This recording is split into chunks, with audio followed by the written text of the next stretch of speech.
What up guys, it's your boy, Mr. History Man, and today I'm back at you with another Golgi apparatus. I'm finna cover the Safavid Empire. Before I do, make sure to lick the button down below and rub some pizza grease on your fish's face. I will cover the founding of the Safavids, the rise of the empire, the decline of the empire, and key mistakes by its government in maintaining its rule. First of all, where is this? Simple, modern-day Iran and its neighbors. If you're confused, it's somewhere around here. To start, this guy, Ismail, went over to Koyunlu and beat up all their armies before claiming all of Persia. He led a Shia army and proclaimed Shia Islam as the state religion.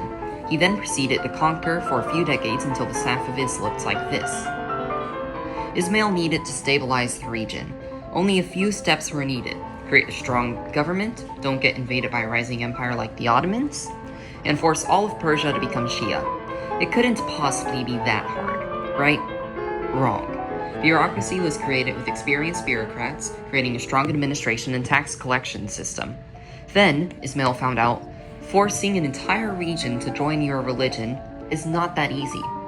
Ismail had to enforce Shia traditions, build Shia infrastructure, and persecute people for being Sunni.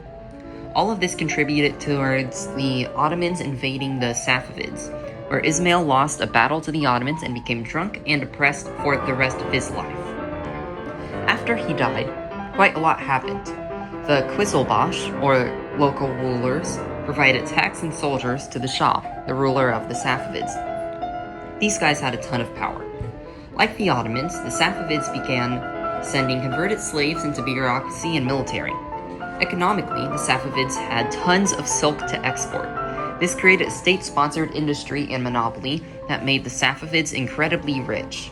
In other words, the Safavid economy revolved around exporting manufactured goods for money to fund more manufacturing, infrastructure, and government activities, like war. Abbas the Great became Shah in 1588 after a pretty bad succession crisis. The Safavids were in a bit of a pickle, being invaded by the Ottomans and Uzbeks. Abbas made peace with the Ottomans and killed a corrupt government official, Murshid, who was taking power for himself and his friends. He needed to stabilize the state, so he built a stronger bureaucracy, seized land from the Qizilbash, made a strong, loyal army, and crushed revolt after revolt. Abbas had now stabilized his empire. He struck back against the Uzbeks, negotiated fair trade with Portugal, attempted to form an anti-Ottoman alliance with European countries, but that failed, and reclaimed land from the Ottoman Empire in a series of wars. He also made Isfahan the capital before building unreal amounts of infrastructure there. After he died, everything was downhill. Every Shah was more corrupt than the last and did progressively less to continue the success of the Safavids. They would kill their own families over secession and control over the empire. Less funding went to the military, and more went to strict religious rules in the Shah's party.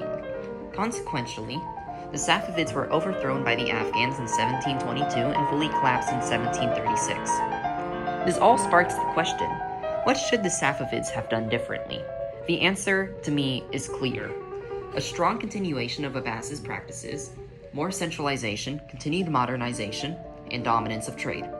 If the Safavid state continued centralizing after Abbas's rule, they would have made a very strong government capable of responding to threats and maybe would have defended Baghdad from the Ottomans successfully in the 1600s.